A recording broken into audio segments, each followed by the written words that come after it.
దేవుని సన్నిధిలో మనము నిజంగా ప్రార్థన చేసినప్పుడు దైవ చిత్తానికి మనము తల వంచి మనం ప్రార్థన చేయాలి. దేవుని ప్రశ్నించడానికి మనం ఏ పాటు వారము? 40వ కీర్తనలో 39వ కీర్తనలో అలా అంటాడు, నీ కార్యములు నేను వివరించగా ఆ కార్యములను లెక్కించగా నా లెక్కకు మించినవి, నేను నిన్ను ప్రశ్నించడానికి నేను ఎవడను?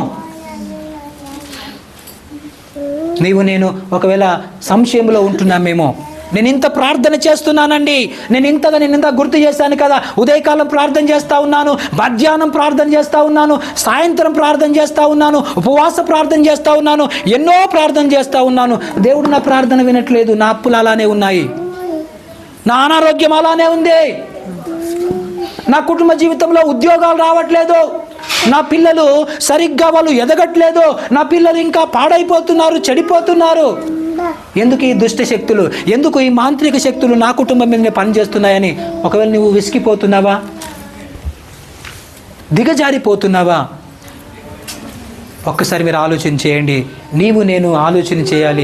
దేవుని సన్నిధిలో మనము అలాంటి ఏ విధమైనటువంటి సంశయాలు మనలో ఉన్నా, ఏ విధమైనటువంటి డౌట్స్ మనలో ఉన్నా, దేవుని సన్నిధిలో వాటిని మనం తొలగించి ముందుకు సాగితే దేవుడు మనల్ని దీవిస్తాడు, ఆశీర్వదిస్తాడు, దేవుని సన్నిధిలో మనల్ని గొప్పగా నిలబెడతాడు. దావీదు కూడా దేవుని సన్నిధిలో ప్రార్థన చేశాడు. ఆయన మోకరించి దేవుని సన్నిధిలో ప్రార్థన చేసినప్పుడు, ఆయన మోకాలేసి దేవుని సన్నిధిలో ప్రార్థన చేయగా ఆయన పెదవులలో నుండి వచ్చిన ప్రార్థన దేవుడు ఏం చేశాడంట? మానక అంగీకరించాడు.